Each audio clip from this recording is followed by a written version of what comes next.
Hello dear friends, स्वागत है आपका अपने यूट्यूब चैनल एसडी एजुकेशन पे। आज हम बात करने वाले हैं सीटेट जुलाई 2024 के लिए बहुत ही इम्पॉर्टेंट पॉइंट्स के बारे में। यानी कि बहुत ही इम्पॉर्टेंट बात है कि अगर आपने, क्योंकि अब एग्ज़ाम एकदम नज़दीक है, अगर आपने ज़रा सी भी पढ़ाई नहीं की हुई है, थोड़ा सा भी टाइम अगर आप नहीं दे पाए हैं, या थोड़ा बहुत आपने पढ़ाई की हुई है लेकिन बहुत ही अच्छी तरीके से नहीं हो पाई है, तो किस तरह से आप सीटेट को पार कर सकते हैं, सीटेट में अच्छे से अच्छे अंक प्राप्त कर सकते हैं, इसके बारे में हम बात करेंगे। कि कुछ ऐसे पॉइंट्स हैं, कुछ ऐसे फैक्ट हैं, कुछ ऐसे टिप्स हैं जिनको आप फॉलो करके आप अगर कम से कम भी पढ़े हुए हैं सीटेट के लिए, तो भी आप अच्छे से अच्छे अंक प्राप्त कर सकती हैं या अच्छे से अच्छा प्रदर्शन कर सकते हैं। तो इस बार आपका जो सीटेट होगा वो पार हो जाएगा। बस बहुत ही आसान सी भाषा में आपको समझाएंगे। बस आपको पॉजिटिव और निगेटिव जो टैग वर्ड हैं इनको ध्यान में रखना होगा। जो क्वेश्चन होंगे आपको पूरे पढ़ने होंगे। क्वेश्चन का जो ऑप्शन होगा सभी ऑप्शंस आपको ध्यान से पढ़ने होंगे, और पॉजिटिव निगेटिव वर्ड छांट करके आप बहुत ही आसानी से वो प्रश्न हल कर सकते हैं। तो बिना मतलब अगर आप अच्छे तरीके से नहीं पढ़े हुए हैं, सिलेबस अगर आपने नहीं कंप्लीट किया हुआ है, फिर भी आप सीटेट में बहुत ही अच्छी तरीके से बहुत ही अच्छे नंबर प्राप्त कर सकते हैं। तो चलिए शुरू करते हैं, कौन कौन से वो फैक्ट हैं, कौन कौन से टिप्स हैं। तो आज सबसे पहले टिप्स की अगर हम बात करें, यानी कि ये जो टिप्स बहुत ही इंपॉर्टेंट होने वाला है, ध्यान से आप देखिए पूरी वीडियो। और बिल्कुल मैं मतलब कह सकता हूं बिल्कुल गारंटी के साथ कि अगर जरा सा भी इन जो टिप्स हैं, जो फैक्ट हैं, अगर आपने फॉलो किया एग्जाम में, तो आप अच्छे से अच्छे अंक सीटेट में प्राप्त कर पाएंगे।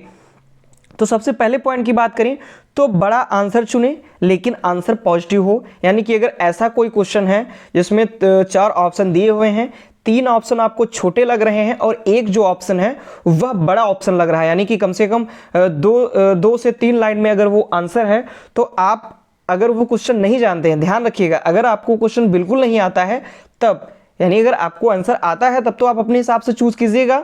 लेकिन अगर वो आपको आंसर नहीं आता है तो 4 ऑप्शंस में से अगर 3 ऑप्शन छोटे हैं और एक ऑप्शन अगर आपका बड़ा है, और क्वेश्चन जो है वो अगर पॉजिटिव है और आंसर भी अगर आपको पॉजिटिव लग रहा है, तो आप उसको बिल्कुल टिक कर सकते हैं। बिल्कुल ही आपके लिए वह जो उत्तर होगा वो सही हो जाएगा। यानी कि आप आंख मूंद करके जो बड़ा आंसर है आप उसको टिक कर सकते हैं। फिर दूसरे पॉइंट की अगर हम बात करें, बच्चों को सम्मान देना। यानी कि कोई भी क्वेश्चन ऐसा है जिसमें बच्चे को सम्मान देने की बात की जा रही है, बच्चे को सर्वा माना जा रहा है, यानी कि बच्चे को कहीं से भी हतोत्साहित नहीं किया जा रहा है, उसको अधिक से अधिक बढ़ावा देने की बात की जा रही है, तो आप उस ऑप्शन को बिल्कुल आंख मूंद के उसको टिक कर सकते हैं, आप उसको लगा सकते हैं, वो आपका एकदम राइट आंसर हो जाएगा। आप अभी हम आपको टिप्स बता रहे हैं, फिर अभी क्वेश्चंस के द्वारा आपको समझाएंगे कि किस प्रकार से क्वेश्चन आएंगे और कैसे आपको ये जो टिप्स हैं, ये जो फैक्ट्स हैं, आपको उस पर अप्लाई करना होगा। तो सबसे पहले आप ये टिप्स जान लीजिए, उसके बाद क्वेश्चन के द्वारा आपको भी समझाएंगे कि कैसे आप इसको अप्लाई कर सकते हैं। तो बच्चों को आपको सम्मान देना होगा, यानी कि जो बच्चे होते हैं बच्चों को ही सब कुछ समझे, अगला पॉइंट है। यानी कि आप बच्चों को ही सब कुछ समझे, वो कितनी भी गलतियां कर रहे हैं, कितने भी क्लास में इधर उधर टहल रहे हैं, शोर कर रहे हैं, कुछ भी कर रहे हैं, लेकिन आपको बच्चों को दंड नहीं देना है, बच्चों को कुछ भी नहीं करना है, सब कुछ आप बच्चों को ही समझेंगे, बच्चों को सर्वे सर्वा समझेंगे, बच्चे को ही आप एकदम समझ लीजिए भगवान ही समझेंगे, उनको दंड वंड बिल्कुल भी नहीं देना है। फिर आगे बात करते हैं कि सभी या ए बी दोनों विकल्प चुनें। फिर अगर ऐसा कोई क्वेश्चन आ रहा है जो क्वेश्चन आपको बिल्कुल नहीं आता है, लेकिन उसमें ऑप्शन दिया हुआ है सभी सही हैं, क्योंकि ऐसा होता है ना कि 4 ऑप्शन है, पहला ऑप्शन, दूसरा ऑप्शन, तीसरा ऑप्शन, फिर 4th ऑप्शन में लिखा होता है ये सभी विकल्प सही, तो आप उसको भी टिक कर सकते हैं। लेकिन कब, जब आपको क्वेश्चंस बिल्कुल नहीं आ रहा है, तो आप उस कंडीशन में जो सभी विकल्प सही वाला ऑप्शन होता है आप उसको भी चुन सकते हैं। या कभी कभी ए व बी दोनों विकल्प दिया होता है कि ए व बी दोनों सही हैं, तो आप इसको भी चुन सकते हैं। 60 से 70% आप के क्वेश्चन सही होने और क्वेश्चन सही हो जाने की पूरी संभावना है। कभी कभी आपको 80% तक भी यह क्वेश्चन सही होने की पूरी संभावना हो जाती है। तो अगर आप हमारी यह वीडियो पूरी देख रहे हैं, पूरी देख लेते हैं, तो बिल्कुल आप कम से कम यहाँ से 50 से 60 जो क्वेश्चंस होंगे वो आप आसानी से कर पाएंगे, क्योंकि पेडागोजी बेस्ड जो क्वेश्चन होते हैं वो बिल्कुल ऐसे ही पूछे जाते हैं, ऐसे ही उनका जो लेवल होता है ऐसे ही होता है। बढ़ते हैं अपने अगले पॉइंट की तरफ। फिर अगला टिप्स की बात अगर की जाए तो अगली टिप्स है हमारी टिप्स नंबर 2, टैग वर्ड। यानी कि टैग वर्ड कौन कौन से आपको ध्यान में रखना है, निगेटिव और पॉजिटिव। यानी कि अगर कोई क्वेश्चन निगेटिव में पूछा गया है तब आपको कैसे ढूंढना है, और कोई क्वेश्चन अगर आपको पॉजिटिव में पूछा गया है तब आपको कैसे उसको हल करना है। तो चलिए शुरू करते हैं निगेटिव और पॉजिटिव के बारे में। तो सबसे पहले बात करते हैं निगेटिव वर्ड कौन कौन से होते हैं जो आपको ढूंढना रहेगा। तो जैसे क्वेश्चन पूछा गया कि निम्नलिखित में से क्या बालकों के लिए या बच्चों के लिए, बच्चों को क्या नहीं करना चाहिए, बच्चों को कैसे क्या नहीं सिखाना चाहिए। तो जब नहीं आ जाता है क्वेश्चन में, वहाँ पर ये जो टैग वर्ड हैं वो आपके लिए बहुत ज़्यादा कारगर होने वाले हैं। और इन टैग वर्डों को ध्यान करके, निगेटिव टैग वर्डों को ध्यान करके आप 20 से 30 क्वेश्चन आराम से हल कर सकते हैं। तो पहला टैग वर्ड है केवल या मात्र या सिर्फ। अगर कहीं पे आपको केवल शब्द मिल रहा है या मात्र शब्द मिल रहा है या सिर्फ शब्द मिल रहा है, तो वो अगर निगेटिव में है क्वेश्चन तो आप उसको आंख मूंद कर टिक कर दीजिए, बिल्कुल सही होने वाला है।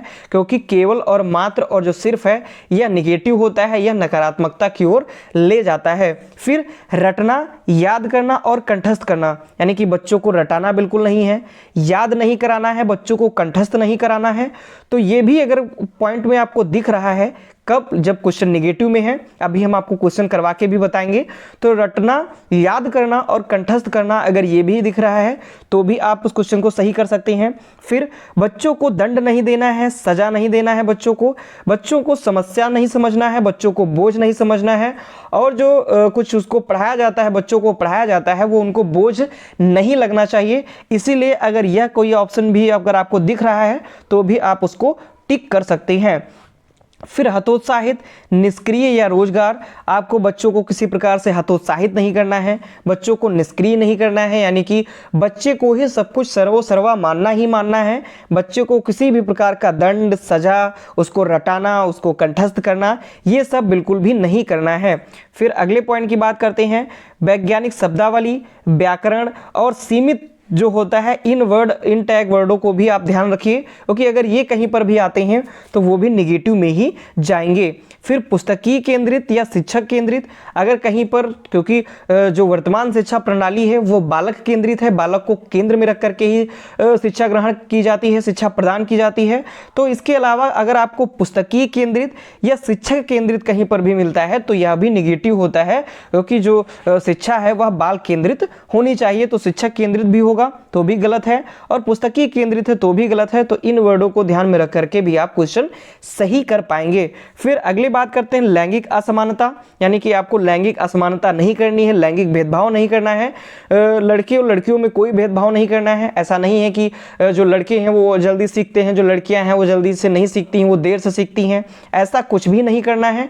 तो अगर लैंगिक असमानता दिख रही है नहीं के क्वेश्चन में, निगेटिव के अर्थ में, तो भी आपका यह क्वेश्चन सही हो जाएगा। आप इसको लगा सकते हैं कि लैंगिक असमानता को महत्व आपको नहीं देना है। फिर त्रुटियों पर महत्व ना देना, ऐसा बिल्कुल भी नहीं है। अगर त्रुटियों पर महत्व ना देना का ऑप्शन आ रहा है तो आप इसको कट कर देंगे, क्योंकि त्रुटियों पर आपको महत्व देना पड़ेगा, क्योंकि त्रुटियों के द्वारा ही बच्चा सीखता है। फिर अगला है खाली स्लेट। यानी कि जो बच्चा होता है वो खाली स्लेट होता है, तो ऐसा भी नहीं है, क्योंकि जो बच्चा जब घर से आता है, विद्यालय आता है, तो वह बहुत कुछ पहले से ही सीख रहा होता है। मातृभाषा, उसको अपनी मातृभाषा आती है, और बहुत कुछ उसकी जो समाज में रहने के लिए जो कुछ भी जरूरी होता है उसमें से लगभग कुछ बातें उसको आती हैं। इसीलिए वह खाली स्लेट नहीं होता है, ये भी आपको ध्यान में रखिएगा। तो ये निगेटिव टैग वर्ड्स थे जो कि आपके लिए बहुत ही ज़्यादा इंपॉर्टेंट होने वाले हैं, और आप इन वर्डों को ध्यान में रख करके अगर आप एग्जाम देने चले जाते हैं सिर्फ यही ध्यान दे करके, तो आप बहुत ही अच्छे अंक प्राप्त कर लेते हैं सीटेट में। तो चलिए बढ़ते हैं अगले पॉइंट की तरफ। तो हमारा अगला पॉजिटिव टैग वर्ड, यानी कि क्या कुछ पॉजिटिव में अगर क्वेश्चन सकारात्मकता में पूछा जाता है, अगर क्वेश्चन पॉजिटिव पूछा जाता है तब आप कौन कौन से टैग वर्डों का ध्यान रखेंगे। पहला सर्वांगीण विकास। यानी कि अगर पूछा जाता है कि शिक्षा के द्वारा क्या किया जा सकता है, बच्चे का विकास कैसे किया जा सकता है, तो बच्चे का सर्वांगीण विकास किया जा सकता है। तो अगर कहीं पर भी पॉजिटिव क्वेश्चन है और सर्वांगीण विकास ऑप्शन में है तो आप उसको आराम से आंख मूंद कर लगा सकते हैं। फिर अगला है बच्चों को कैसे सिखाया जा सकता है। तो बच्चे जो होते हैं वो करके सीखते हैं, हस्तपरक अनुभव के द्वारा सीखते हैं, और जो करके सीखना होता है वो बहुत ही ज़्यादा स्थायी होता है, बहुत ही ज़्यादा कारगर होता है। तो अगर यह भी ऑप्शन में है तो ये क्वेश्चन बिल्कुल आपका सही होने वाला है। फिर सम्मान लगाओ और प्रोत्साहन, यानी कि बच्चे को किसी भी कार्य के लिए उसको सम्मान प्रदान करना। अगर उसने अच्छा कार्य किया है तो उसको सम्मान देंगे, लेकिन ध्यान रखिएगा दंड बिल्कुल भी नहीं देंगे। फिर लगाओ और प्रोत्साहन, बच्चों को अधिक से अधिक अच्छे से अच्छा कार्य करने के लिए प्रेरित करना या उनको प्रोत्साहन प्रदान करना, यह भी बिल्कुल ध्यान में आपको रखना होगा। अभी आप इससे रिलेटेड हम आपको क्वेश्चन भी करवाएंगे, तो पहले आप टैगवर्ड देख लीजिए, फिर आप अपने हिसाब से भी क्वेश्चन करने की कोशिश भी कीजिएगा। फिर अगला है जिज्ञासा व समावेशी शिक्षा, यानी कि बच्चों को समावेशी शिक्षा प्रदान करना। समावेशी शिक्षा का क्या मतलब है कि सभी बच्चों को, सभी जो भी बच्चे होते हैं उन बच्चों को एक साथ बिठाएं, एक साथ में ही उन बच्चों को शिक्षा ग्रहण करें, चाहे वो मंद बुद्धि के बालक हों, तीव्र बुद्धि के बालक हों, किसी भी प्रकार के समस्यात्मक बालक हों, तो उनको अलग से शिक्षा नहीं देना बल्कि एक समावेशी शिक्षा उनको प्रदान करना चाहिए।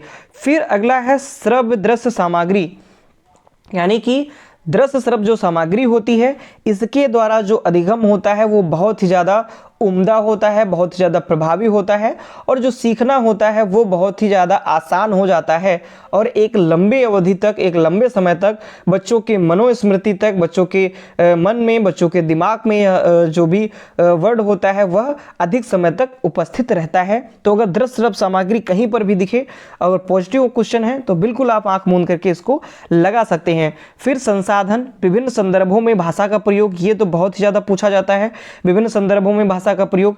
अगर कहीं पर भी पॉजिटिव क्वेश्चन है और विभिन्न संदर्भों में भाषा का प्रयोग वर्ड दिख रहा है तो आप इसको आंख मूंद कर लगा सकते हैं।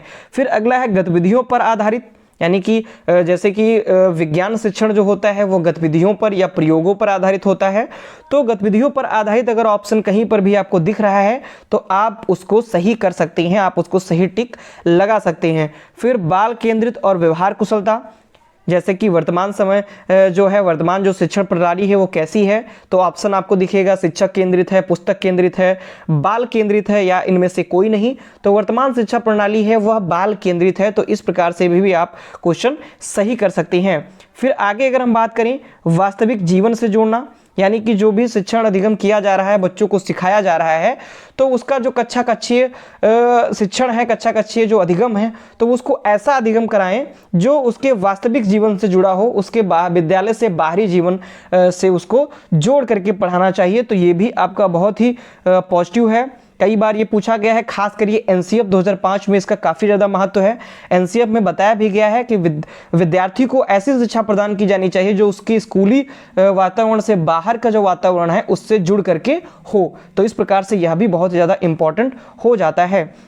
फिर आगे बात करते हैं सर्वांगीण विकास, त्रुटियां अधिगम का हिस्सा, यानी बच्चों का ऐसा अधिगम प्रदान करें जिससे बच्चों का सर्वांगीण विकास हो। और जो बच्चे बार बार त्रुटियां करते हैं इसके लिए क्या है, तो अगर बच्चे बार बार त्रुटियां कर रहे हैं तो इससे यह त्रुटियां जो होती हैं वो बच्चों के अधिगम का हिस्सा होती हैं। तो क्वेश्चन कैसे पूछा जाएगा कि एक श्याम एक कक्षा 2 का छात्र है, वह अपने शिक्षण के अधिगम के दौरान विभिन्न प्रकार से बार बार वह त्रुटियां करता है, तो वह त्रुटियां किस लिए सहायक हैं, त्रुटियां कैसी हैं। तो ए ऑप्शन है त्रुटियां अगर कर रहा है तो आप उसको दंड देंगे, बी ऑप्शन है उसको त्रुटियों के लिए आप उसको क्लास से बाहर कर देंगे, सी ऑप्शन है त्रुटियां जो होती हैं वो अधिगम का हिस्सा होती हैं, और डी ऑप्शन हो जाता है कि जो त्रुटियां हैं इन त्रुटियों के द्वारा उसको आप दंडित करेंगे।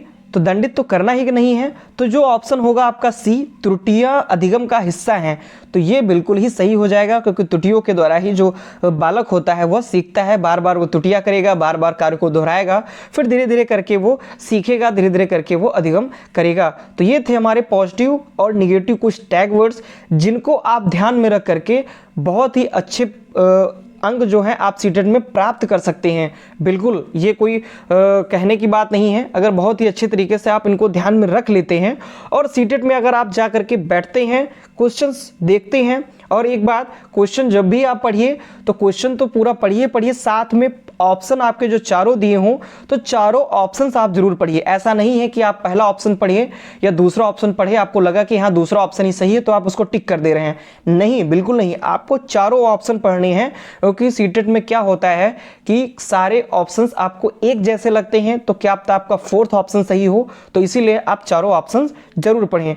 तो अब चलिए आगे बढ़ते हैं और ये जो पॉजिटिव और नेगेटिव टैग वर्ड्स बताए हैं इन पर आधारित कुछ क्वेश्चनों को समझ लेते हैं। तो सबसे पहला क्वेश्चन है हमारा, वह विशेषता जो सहयोगात्मक स्थिति की सीमा में नहीं है। निगेटिव क्वेश्चन है तो ऑप्शन भी हम निगेटिव ही ढूंढेंगे। तो ऐसी कौन सी विशेषता है जो सहयोगात्मक स्थिति की सीमा में नहीं है? तो ए ऑप्शन है आमने सामने की अंतःक्रिया, बी ऑप्शन है वैयक्तिक जवाबदेही, सी ऑप्शन है कार्यों पर जोर और डी ऑप्शन है शिक्षक केंद्रित। तो निगेटिव क्वेश्चन है और निगेटिव टैग वर्ड ढूंढना है। तो चलिए हम बात करते हैं निगेटिव टैग वर्ड में हमने क्या बात की थी कि जो शिक्षा केंद्र जो शिक्षण है वह शिक्षक केंद्रित नहीं होना चाहिए। तो ये निगेटिव में है, क्वेश्चन भी निगेटिव में है, तो यही ऑप्शन सही होगा। तो चलिए देखते हैं कौन सा ऑप्शन है हमारा। तो निगेटिव क्वेश्चन और डी ऑप्शन जो हमारा है शिक्षक केंद्रित जो शिक्षण प्रणाली है वह नहीं होनी चाहिए। तो वह विशेषता जो सहयोगात्मक स्थिति की सीमा में नहीं है, तो डी ऑप्शन सही हो जाएगा शिक्षक केंद्रित। बढ़ते हैं अपने अगले प्रश्न की तरफ। तो हमारा अगला प्रश्न है, छात्र के अवांछित व्यवहार के संशोधन हेतु सबसे प्रभावी विधि है। यानी कि अभी हमने बताया कि छात्र बार बार क्लास में शैतानियां कर रहा है, बार बार जो छात्र है वो उदंडता दिखा रहा है, बहुत ही शैतानी पूर्वक व्यवहार कर रहा है, क्लास को पढ़ने नहीं दे रहा है, शोर मचा रहा है। तो इस प्रकार के अगर वो अवांछित व्यवहार कर रहा है तो इसके लिए आप एक टीचर हैं तो क्या करेंगे? ठीक है, क्या करेंगे? पॉजिटिव में है तो क्वेश्चन भी हम पॉजिटिव में ही ढूंढेंगे। तो उससे माता पिता को सूचित करना, उसके माता पिता को आप सूचित करेंगे। छात्र को दंडित करना, छात्र को दंडित करेंगे तो पॉजिटिव में है तो पॉजिटिव में ही ढूंढना है। दंडित आपको करना ही नहीं है, उसे नजरअंदाज करना है, नजरअंदाज भी नहीं करना है। अवांछित व्यवहार के कारणों का पता लगाना तथा उपचारों का सुझाव देना, यानी कि उन अवांछित व्यवहार के कारणों का पता लगाएंगे कि बालक क्यों इस प्रकार के व्यवहार कर रहा है और उसका हम उपचार करेंगे या उसके जो भी अवांछित व्यवहार हैं उसके कारणों का पता लगा करके उनको दूर करने का प्रयास हम करेंगे। तो इस प्रकार डी ऑप्शन सही हो जाएगा। डी ऑप्शन पॉजिटिव ऑप्शन है तो यही सही होगा। तो इस प्रकार से आप पॉजिटिव क्वेश्चन है तो पॉजिटिव आंसर ढूंढ करके आप टिक कर सकते हैं और निगेटिव ऑप्शन है क्वेश्चन है तो निगेटिव ऑप्शन भी ढूंढ करके आप टिक कर सकती हैं। क्वेश्चन आपके डेफिनेटली सही होने वाले हैं। अगला क्वेश्चन है, युवा शिक्षार्थियों को हिंदी सिखाने के लिए निम्नलिखित में से कौन सी सबसे प्रभावित तकनीकी है? यानी कि पॉजिटिव आंसर है, पॉजिटिव क्वेश्चन है तो पॉजिटिव आंसर ही ढूंढेंगे कि आपको विद्यार्थी को हिंदी सिखाना है तो कौन सी तकनीकी के द्वारा आप हिंदी सिखाएंगे? तो ए ऑप्शन है रटकर याद करना, बिल्कुल नहीं, निगेटिव है, रटना है ही नहीं। सीधा अनुवाद, एकदम सीधे आप अनुवाद पर ही पहुंच जाएंगे, ऐसा कुछ भी नहीं है, ये भी निगेटिव है। कहानी सुनना और भूमिका निभाना, ये पॉजिटिव लग रहा है लेकिन हम फोर्थ ऑप्शन भी पढ़ेंगे। फोर्थ ऑप्शन है हमारा व्याख्यान आधारित निर्देश, तो यह भी एक निगेटिव है क्योंकि ज़्यादा से ज़्यादा व्याख्यान आप करेंगे तो जो कक्षा का वातावरण होगा वो निरसपूर्ण हो जाएगा, जो भी वातावरण होगा वो रोमांचकारी नहीं बन पाएगा। तो कहानी सुनाना और भूमिका निभाना, इस प्रभावी तकनीकी के द्वारा जो विद्यार्थी हैं उनको हम हिंदी सिखा सकते हैं। तो इस प्रकार सी ऑप्शन सही है। सी ऑप्शन पॉजिटिव ऑप्शन है, यानी कि पॉजिटिव ऑप्शन है और यही ऑप्शन आपको ढूंढ करके टिक करना है। अगले प्रश्न की तरफ चलते हैं कि हिंदी के व्याकरण के नियम पढ़ाते समय क्या महत्वपूर्ण है? पॉजिटिव आंसर है, पॉजिटिव क्वेश्चन है, पॉजिटिव आंसर ढूंढेंगे। तो ए ऑप्शन है नियमों को याद करने पर जोर देना, बिल्कुल नहीं। याद करना, कंठस्थ करना, याद करने पर जोर देना, ऐसा हो ही नहीं सकता। सार्थक भाषा प्रयोग के अवसर प्रदान करना, ये थोड़ा बहुत सही लग रहा है लेकिन हम और भी क्वेश्चन पढ़ेंगे। छात्रों को रचनात्मक रूप से भाषा का उपयोग करने से हतोत्साहित करना। और अगला चौथा क्वेश्चन है डी, केवल लिखित अभ्यास पर जोर देना। तो यहाँ पर केवल शब्द है तो केवल भी निगेटिव होता है, इसलिए यह भी गलत हो जाएगा। फिर छात्रों को रचनात्मक रूप से भाषा का उपयोग करने के लिए हतोत्साहित करना, तो हतोत्साहित भी नहीं करना है, उनको उत्साहित करना है, तो इसलिए हतोत्साहित भी नहीं करना है, तो इसलिए यह भी निगेटिव है। तो इस प्रकार से हमारा जो बी ऑप्शन है यही हमारा ऑप्शन जो है वो पॉजिटिव है, यानी कि सार्थक भाषा प्रयोग के अवसर प्रदान करने चाहिए। तो इस प्रकार से यह जो ऑप्शन पॉजिटिव है और यही ऑप्शन हमको टिक करना रहेगा। अगले प्रश्न की तरफ अगर हम चलें तो हमारा अगला प्रश्न है हिंदी भाषा शिक्षण में सांस्कृतिक जागरूकता की क्या भूमिका है? यानी कि जो हिंदी भाषा शिक्षण है इसमें सांस्कृतिक जागरूकता की क्या भूमिका होनी चाहिए?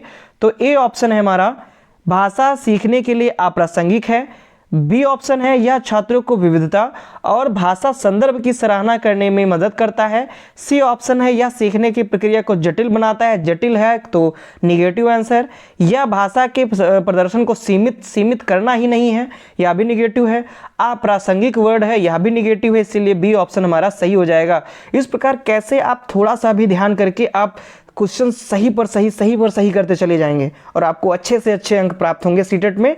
और अगर आपने थोड़ी सी भी पढ़ाई नहीं की है, मान लीजिए आप कुछ भी बहुत अच्छे से नहीं पढ़े हुए हैं सीटेट में, फिर भी आप बहुत अच्छे से अच्छे अंक प्राप्त कर ले जाएंगे। तो आज के हम लास्ट क्वेश्चन की तरफ बढ़ते हैं।